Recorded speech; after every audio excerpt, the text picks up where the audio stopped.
How's everybody doing? Right. I did? Right. I know you're doing better than that because I walked in and felt the energy. Let's try one more time. How is everybody doing? Yeah! I love that. And that's what it's all about, right? You know, I wasn't able to be here a little bit early this morning because I was actually filming a session for a training session that revolves around network marketing with a couple guys. You guys got a great media center not too far from here. And so I was doing some filming on some training sessions. And it was making me think as I was doing that about what we're going to talk about today. And last night there was a gentleman that was at Stephen and Corey's, a guy by the name of Michael, and he couldn't be here today because he works in car sales. And when you work in car sales, you usually live at the dealership, right? He's also studying to be a minister as well. So, you know, he's working on becoming a preacher. And literally, this is a guy that doesn't have much time. And he's pretty new. He's just about a month into the business. I think you all sponsored him about a month ago, didn't you? Yeah. And it's Michael, right? Okay. Great guy. I mean, you could feel his spirit, feel his heart. And as I was walking, I said, you know, I'm really sorry I can't be there tomorrow. He said, I'd love to hear what you have to say. And I said, well, do you have a couple of minutes? He said, yeah. He said, for you, I do. I said, well, it's not for me, it's for you. And he said, well, yeah, for me, I do that. And I said, okay. I said, let's sit down. And Stephen got me a piece of paper, and I kind of drew out some things that I want to share with you all right here. And how many people here have ever been in a multi-level marketing company, direct sales company, before SendOutCards by a show of hands?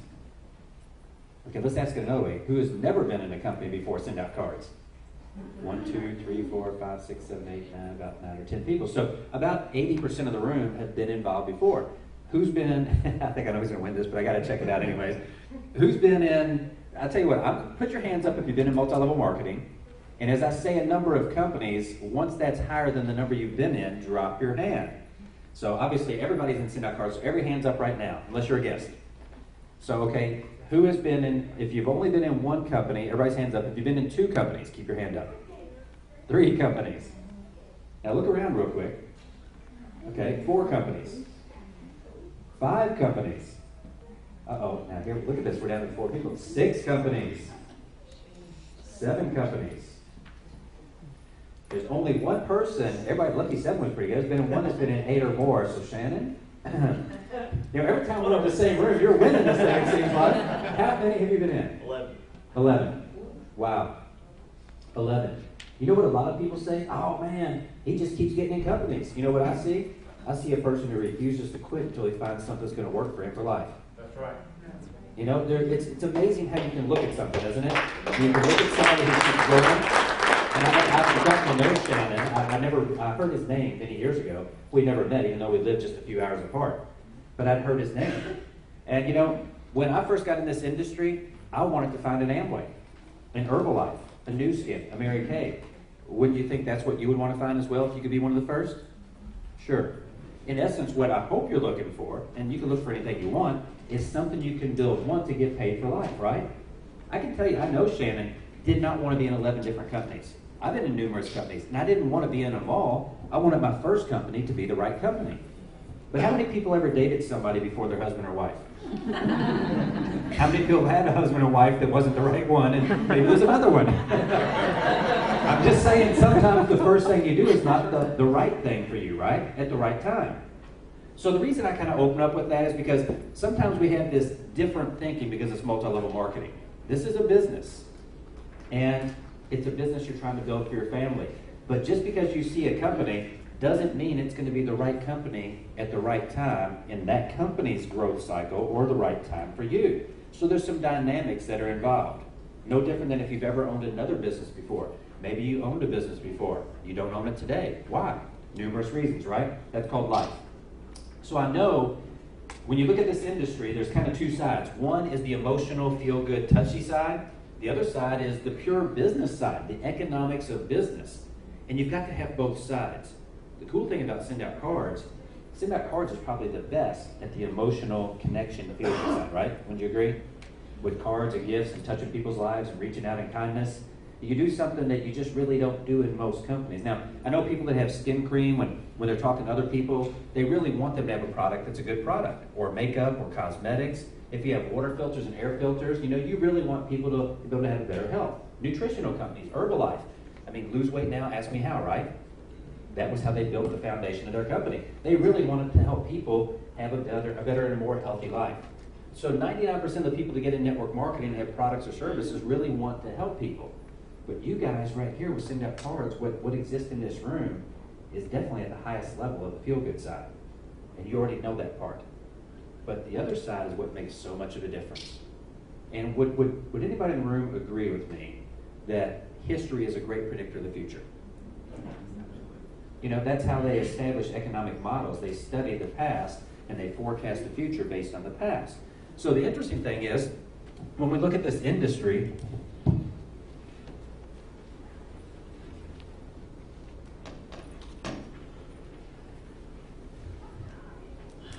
can you guys hear me okay in the back without the microphone? Yeah. Because it's easier, right? Okay. Our industry has a tremendous amount of history. And when you study the history of our industry, it gives you ability to kind of see the vision for the future of where it's going to go. And when you have that vision for the future, you can look at where you are, what your current company is, and what that potential for the future is for you within that company. So the interesting thing is there's some really unique things that are happening. And has anybody ever heard the phrase, timing is everything? It's kind of like in real estate. What's the most important thing in real estate? Everybody knows it, right? Even if you're not in real estate, you know it. Well, in business, timing is everything. Real quick example. You've got your life savings right now, and you could go invest it in Microsoft today. Probably a good long-term investment, but if you could go back 30 years and invest it with Bill Gates and Paul Allen when they started, which one of the two would you prefer? Easy answer, right? Why? Timing. It's the only difference. Great investments, but if you did it 30 years ago, you probably wouldn't be in this room today. Although you might, but you would be doing it for a different reason. So, timing is everything. When you look at our industry, this is the normal situation that exists. And I'm going to suggest to you that you got something different in SendOutCards that's never happened in the history of network marketing. Number one, all companies start in the lower left-hand corner of the graph. And when a company first starts, the marketability of that opportunity is 100%. Now, what do I mean by marketability? Well, if you start brand new, every single person you call, they've never used the product or service, never heard of the company, you're the first person to call them. An example, if a new network marketing company started today and we're in the boardroom putting it together, we're going to be the first distributors. When we go start calling people to approach them about evaluating what we have, we know that they've never seen it, right? But if we all came together today and said, let's start an Amway business, guess what?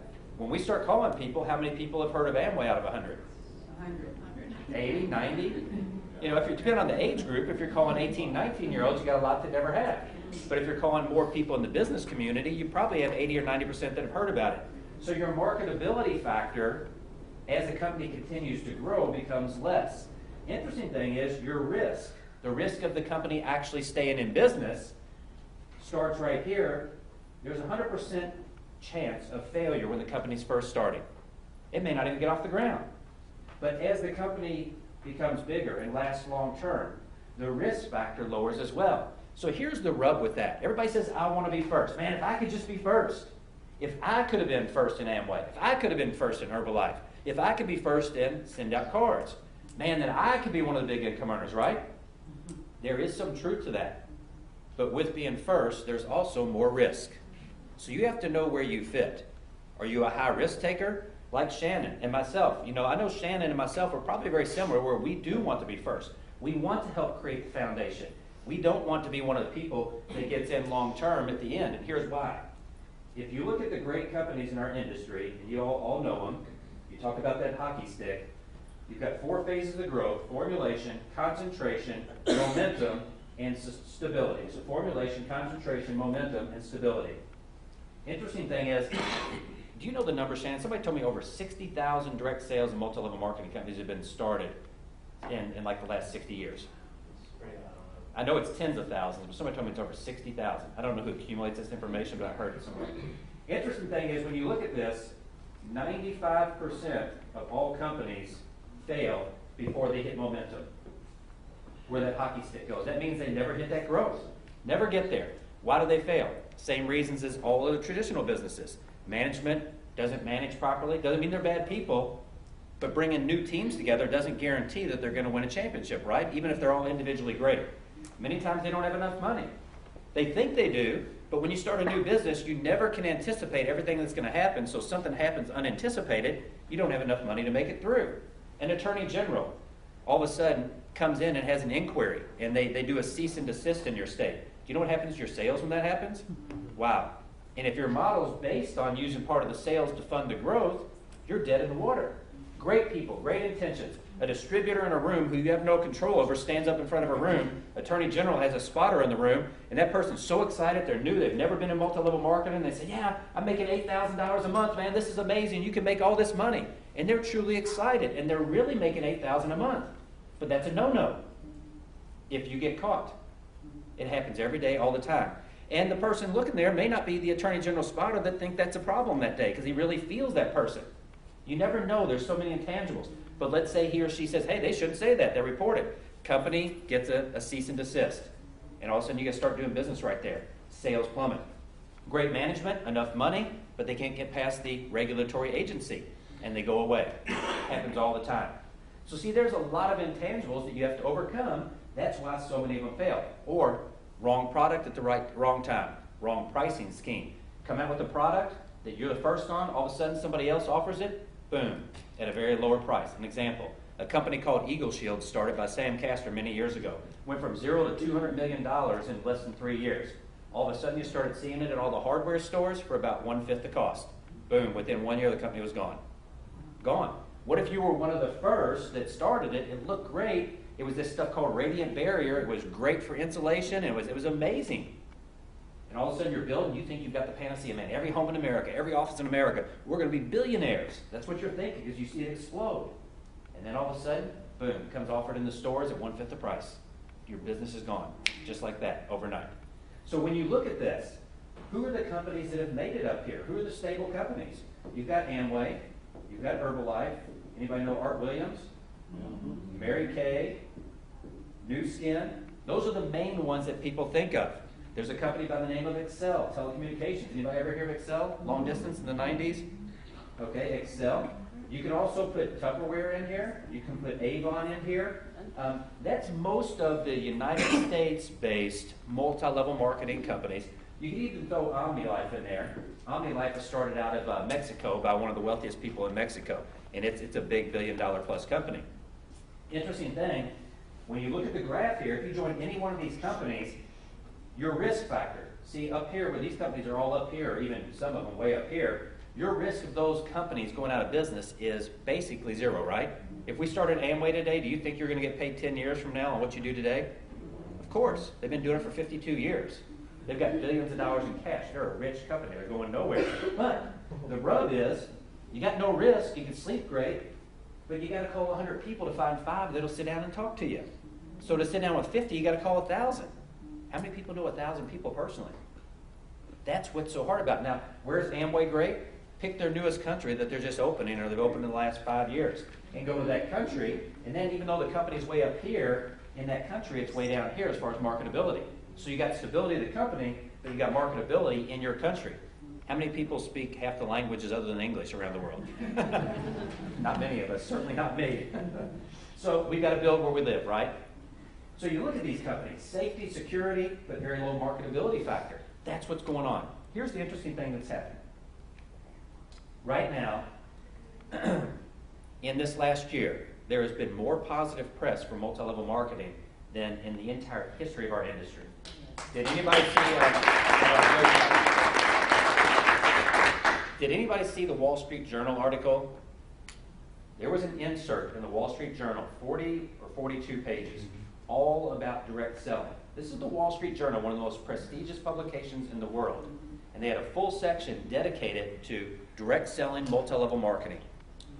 You talk about a proof source when you sit down with people. What about network marketing? Multi-level marketing? Sure, yeah, look what the Wall Street Journal says about it. About a month and a half ago, the USA Today, the biggest newspaper in the world, I believe, certainly in the United States, had an insert that was all about multi-level marketing and direct sales, talking about how so many people are starting home-based businesses. See, this is positive press. What that means is when mainstream media grabs a hold of something, that means the old paradigms are starting to shift. So from a timing standpoint, what we're seeing is we're starting to see an acceptance level of multi-level marketing that's never existed before. Some of it's driven by economics, but other part of it is just driven by the fact that the industry is now starting to explode. The industry is maturing to a point globally where there's enough people from different walks of life that have proven this business works that it can't be denied anymore. And now instead of it being an underground cottage industry, it's becoming a mainstream industry. That's why Warren Buffett bought Pampered Chef. Do you think he knows anything about money? Would he buy it if he thought the company was just stable or going to die? No way. He knows they're going to grow, and he knows they're going to grow big, and that's why he buys them. He looks for growth opportunities. So, you look at these companies, they're amazing companies. So what do we learn about this? Well, you got to look at just a little bit more. You got to look at the fact that top income earners. And if you're here on a Saturday where there's a lot of people who are not, to me that says you're serious about earning serious income. I don't think you're playing this for a few $100s a month. And if you are, that's okay, because there's a place for everybody, right? But I think most people that come to Saturday trainings are people that are planning to create a difference in their life, to create a difference in other people's lives. With that being said, if you look historically at all the people that have made over $100,000 a year in this industry, what you'll find is that 70% got involved before the companies hit critical mass and exploded.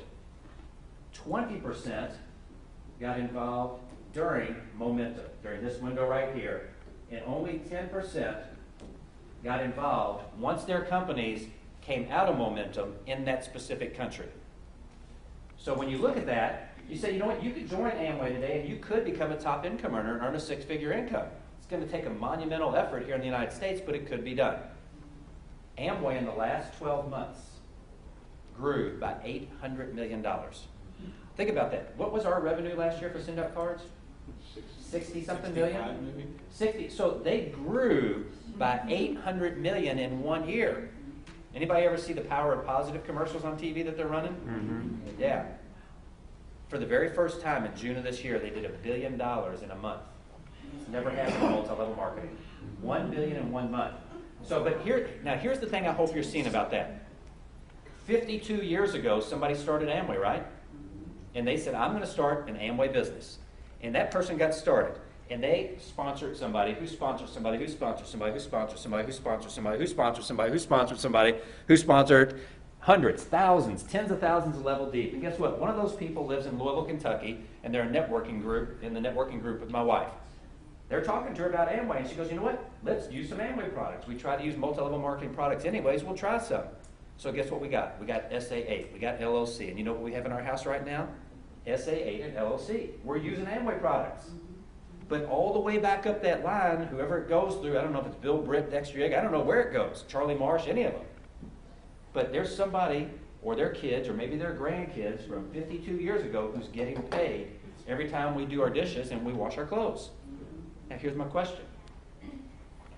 Is it feasible to conceive, just like we wash clothes and dishes today, as they did 50 years ago, is it feasible to conceive that 50 years from now, people are still going to love to get a card and a gift in the mail and be touched by somebody in their life? Absolutely. So do we think it's possible that we can do something today that 50 years from now, us, maybe kids or grandkids, can be paid on? Yeah. Why are we any different than Amway? People are using every one of these companies' products for decades. And there's still new people joining. Somewhere in this city, there's somebody talking about Amway. There's probably somebody talking about Herbalife. You know, a friend of Christy's and mine, we met at a training seminar. He owns an Herbalife Wellness Center in Murfreesboro, Tennessee. It's literally a center you walk into and you can get one shake at a time, or you can buy products and walk out. How did Herbalife increase by over $1.5 billion? Introduced a new concept called wellness centers, and they've exploded. They're growing. Right now, if you go to Israel or Brazil, Herbalife is exploding. People say, wow, they're like 30-something years old, almost 40 years old. Yeah, they are, but guess what? They're still growing. And when you understand a business, we in this room will be able to have people in every single country around the world on our teams. So 30 years from now, when we open a brand new country, what happens to your income? It grows. Because you have a team that has 10,000, 20,000, 3,000, 500, and 20 people, or 50 people, or 200, or 3,000 people know somebody in Argentina. And they all call them all. They don't all join, but 20 or 30% of them join. Another 20 or 30% become customers, and people are sending cards and gifts from Buenos Aires, and you're getting paid here in the United States. And guess what? You didn't know the person, but you enrolled a person who enrolled a person who enrolled a person who enrolled a person whose best friend is from Buenos Aires. That's how this business works. Now, here's an interesting thing. I hear what Jimmy Dick and these guys say, and I've got the highest level of regard and respect for these guys. But here's something I think. I don't think that we are right here. I personally don't. And I'm going to suggest that you hope that it's not there. Although it's still great if it is, but it's even greater if it's not. See, here's the thing is, every one of these companies, who knows the most recent number on affiliate, the affiliate number? Is it 150 something? 135. 135, okay, so 135,000 people have signed up as entrepreneurs in this company since day one. Since day one. Well, we know a lot of them aren't engaged anymore, because especially in this part, this very first part, it's the hardest part. It's when you're going through changes, you're adding things. And with technology, I don't care, man. You put something new up, there's always going to be issues, even with beta tests. You can beta test it, but when it goes live, it doesn't matter. It's like a different world. I'm not a technologist, but I've worked with enough of them. You can test it and over-test it and over-test it some more, but you turn it live and it's like some kind of magical thing happens and it's different. It's not unique to SendOutCards. It's with everything. So, but look at this, 135,000. In every one of these companies, 135,000 people were all trying to build a multi-level marketing business. 135,000 were all calling people. They were approaching people. They were sitting down one-on-one, two-on-one, little luncheons, in-homes, home parties, big weekly meetings. 135,000 were dedicated and focused on building their multi-level marketing business. In SendOutCards, guess what? 80% of these people are glorified customers, and you guys know it. They signed up as a business owner to do what? Get a lower price, 31 cents instead of 49 cents, and maybe just refer it to a couple people and pick up a few $100s.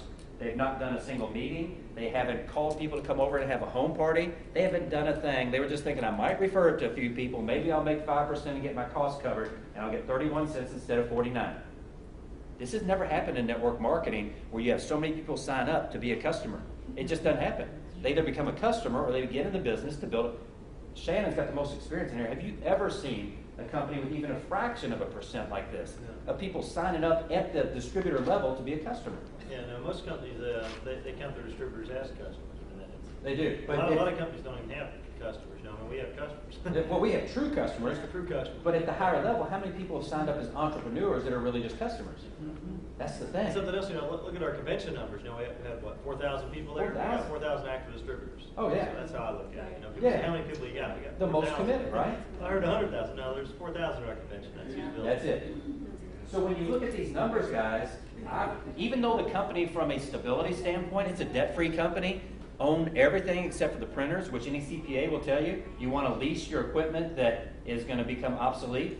You don't want to purchase that because that's going to be a fixed cost that's sunk. So the company, they're making all the right moves. They're smart. They're intelligent. You know what? They're introducing new products at the right time. They're not trying to do too many countries too quick. They're creating their foundation. They're getting the management team in place. Some people work, some don't, like every management team. But as you start to get a few more, then you get the parts together. Everything's coming together. So I personally think, even though the company, stability-wise, is more like a company up here somewhere, but I personally think from a marketability standpoint, I think the company is more back here. I think there's a window. That is good. I think there is a window because here's what this window is like. This is the holy grail that everybody's looking for in network marketing. You want to go through momentum. But here's an analogy a very, very big network marketer told me one time. They said, imagine that you're in the fishing industry, or you like to fish, and you're on the coast. Pick a coast, no matter East Coast, West Coast. But the biggest school of fish that has ever come up the coast is getting ready to come. They monitor it, they see it from helicopters. It's like this big, miles and miles and miles and miles. It's so big and it's so full of fish that it looks like a big black spot. You can see it from a satellite. It's so big. And it's coming right up the coast. Now, you could be a person who goes out to the beach with one fishing pole and you throw it out there. And you know what? Every time you throw it out, you're going to pull a fish in. Throw it out, pull a fish in. Or you may get intelligent and say, wow, this is the biggest one ever. I can't haul them in fast enough. I'm going to go set up like 5 or 10 posts. And I'm going to fish with all 5 or 10 posts. Or you say, you know what? I'm going out on the pier because if I'm on the pier, they'll be coming under the pier, they'll be all around. I can put up like 20 or 30 fishing poles and just start reeling them all in. But then there's somebody else that says, wow, you know what? I'm going to get a trawler. I'm going to go get a trawler and I'm going to drag some nets behind me.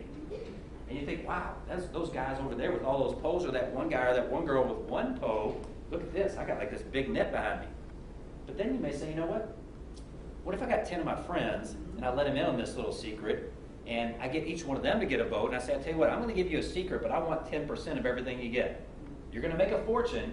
You're going to get more fish than you've ever got in your life, but I want 10%. Will you do it? Sure we will. Great, they're going to do that. So you get 10 people that all have trawlers, all dragging the nets. Well, what if you say, you know what? I tell you what, do you have some friends too? Why don't you each get 10 friends? And I tell you what, I'm going to give you 5%, I'm going to take 5%. Is that a deal? Great, so they get 10. So now you got 110 trawlers out there in the ocean, and they're filling up the nets as big as they can. Momentum is like that school of fish. Momentum is when everybody starts hearing about something. If you remember Arbonne, if you remember Mona V, if you remember Noni, if you remember Excel, if you remember Nu Skin, if you remember Herbalife, these are really the companies that have gone through major momentum swings. I'm not talking about just going to a couple $100 million. I'm talking getting right up to $1 billion or over. And that's what these companies did. And that's what you start hearing from different people. People are calling you about these opportunities. They become the hot when you see them on all the cars. The back of all the cars, Mona V, Arbonne, you see the white Mercedes, right? They become hot. That's what happens during momentum. So the suggestion is you want a longer time because you want to build bigger nets before the school of fish comes by, right? If it comes by right now, you are with the net that you currently have today. So if you have 6 months, if you have 12 months, if you have 18 months, 24 months, how much bigger can you build your net during that time? That's the key. So when people keep saying momentum, momentum, we're almost on momentum, I wouldn't want momentum. I mean, I know the team that Christy has right now, and it's awesome, but if you can have 2 or 3 or 4 times bigger, Steve and Corey, you guys got an amazing team. But if it could be 2 or 3 times bigger, it'd be nicer, right? And for everybody in this room, I suggest that you would want a much bigger team than you have today when momentum comes. Now, even if you start there, when I started in Excel had just done 31 million. The year I joined, they were doing 146 million, so I joined in the middle of the year, right about there. They did 504 million the next year, and they did 1.4 billion right there. From 31 million to 1.4 billion in 3 years. That's momentum. 3 years. Went from 50 employees to 2,500 employees. 2,500 active employees. Doesn't count all the people that didn't make it or got fired. You're talking about something unlike anything you've ever seen. Very few people have ever experienced this, but for the ones that did, and the ones that were better prepared going in, guess what? These are the people that literally are living lives today, in some cases for decades, some cases children and grandchildren are living lives based on what was started decades before. But the reason is, they found one of the ones that made it. One other thing I want you to notice about this. Every one of these companies is the first to go from small to big in their product category or service segment. And here's the interesting thing. There have been a lot of companies that tried to copy Amway and Herbalife and Mary Kay and Nu Skin and A.L. Williams and all these companies. No one has ever gotten bigger than the first one to go from small to big. Many of their executives left to start copycat companies. Some of their top distributors have left, thinking, wow, look at everything I learned here. I go copy this, but I add another % or another level. I'll give a little more compensation. They mistakenly thought it's all about the money. They didn't understand culture. They didn't understand the values. They didn't understand making it through this window right here that most don't. Even with good intentions, even not trying to hurt the other company, but even just saying, wow, I can have a new company and we can go do this. They forgot about what it takes to make it through that window. Here's the interesting thing. SendOutCards is the first company doing what we do. SendOutCards has everything in place. And even though I believe, marketability-wise, we're here, I believe stability-wise, we're past where most companies go. And the reason is because we don't have 135,000 people trying to build a multi-level marketing business every single day, which is a good thing for every one of us in the room, and it's a good thing for the company that we have that many people doing revenue because it's enabled us to become stable. This has never happened in the history before, ever. Not once. So I saw a program last night, actually a catalog last night. Tim, I think you pulled it out. I saw a catalog. I haven't had a chance to talk to Christy, but my mind starts working, and I start thinking, okay, because I'm always thinking of systems. Systems duplicate, and what can I do to create growth? I always focus on how can I grow as fast as I can.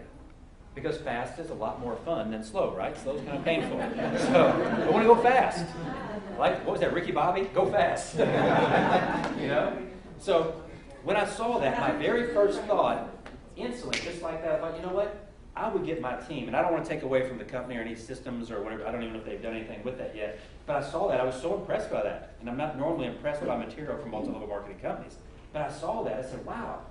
I said, you know what I would do right now? I would get my list, and I would instantly, whatever my initial card is, my initial approach card is for opportunity, I would get X number of people per month based on what I know I can follow up with personally, and I would commit for the next 6 months, 12 months, a campaign. And I would send out a card with that catalog with it. It's a door opener. It opens the door to approach somebody. And we all talk about attraction marketing. Well, guess what? How about sending out 10 of those? How about sending out 20 of those? How about sending out 100 of those a month? You know, based on where you are and what your financial commitment is. It's $2.50 on shipping, $1 for the magazine, and the cards. So you're looking about $5 a piece. You can send out 20 for $100 a month. There's a marketing cost. But what are you doing? You're sowing the seeds, right? Jim Rohn always talks about sowing the seeds. Imagine if you're sending out 10 of those a month, 20 of those a month, 50 of those a month, and you get your team to send out. Maybe some people can only do 3 or 4 or 5, but it's activity. And what most people in network marketing are lacking is activity. Or you're the only one doing it, but your team's not doing it. So create a campaign where everybody is doing something every month, but get them to commit to 6 months minimum or 12 months. The next year will be best. Why not do this for the next year? See, most people in the room here, you're not afraid to pick up the phone and call people. And you can't tell your team to do something from a marketing aspect if you're not doing it yourself, because that's incongruent as a leader. But if you're congruent as a leader and you're doing that, your team will follow your example. Imagine having 10 people on your team that send out 10 a month. You've now got 100 people being approached in a very light, non-threatening way, and maybe 2 or 3 of those people are going to actually call the person who sent it to them back as soon as they get it. So now you've got people coming to your distributors, to your entrepreneurs, saying, hey, I got that magazine. What's going on with that SendOutCards? How much more positive does that make the new person who doesn't quite have their confidence up yet when somebody calls them? They're not making the outgoing call. They're getting the call into them. And then if you're doing proper follow-up with those people, there's going to be a percent that are either going to become customers or entrepreneurs. The key is how do you stimulate activity, and how do you do it in a way where people feel comfortable doing it? Because one of the hardest things for people to do is pick up the phone and schedule time, approach somebody to sit down with them, right? It's the number one fear of most people getting into this business. So I'm not going to say you have to do that. It hit me last night right when I saw it. And if I were here brand new today, or if Cody said, Scott, I want to come in and hire you, that would, for me, would be my number one initiative. Why? Even with the world of the internet, which is awesome, and you've got to use the internet, and you've got to keep moving in that direction to incorporate the internet and social media and things that you're doing, but we are still touchy-feely. That's right. And I tell you what, you can have somebody go to a video and watch a video, but when I saw that catalog and I opened that up, I thought, you know what? I don't know a single person that would be anything than less impressed. And at the very lowest level, you're going to have a 980 customer. You may have a wholesale customer as a business owner, and there's going to be a percent of them, whatever that'll be, I don't know, that will want to engage in the business because they see how professional that is. They see all the categories. They see that this is an amazing business laid out, and what they're thinking is, see, here's the thing people think. They want to know, can I do it? They want to know, can I do it?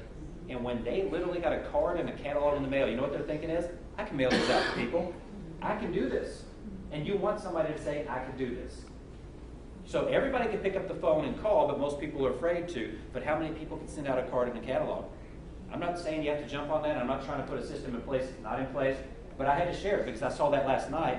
And I literally, what did you see my reaction when I saw that? I did. Your mouth like opened up. When Scotty reacts, it's important. Yeah, I couldn't believe it. So anyways, I'm not trying to put a system in place by any means, but I would just maybe, get with your leadership and consider that. But wow, I just haven't seen that kind of piece. That didn't look like normal MLM stuff. That was so nice. And we all want the same goal, right? We want to be able to reach out to more people. We want to approach more people. We hopefully want to attract people. But the key, and don't forget it, is follow-up. If you're sending out 10 a month or 5, it doesn't matter. You and your team, you've got to follow up with those people. But coming back to here, how do you build the biggest team between here and here? There's only one thing: activity, productive activity. Not sitting down making a list, not reading on the website, not watching videos about how to do a card.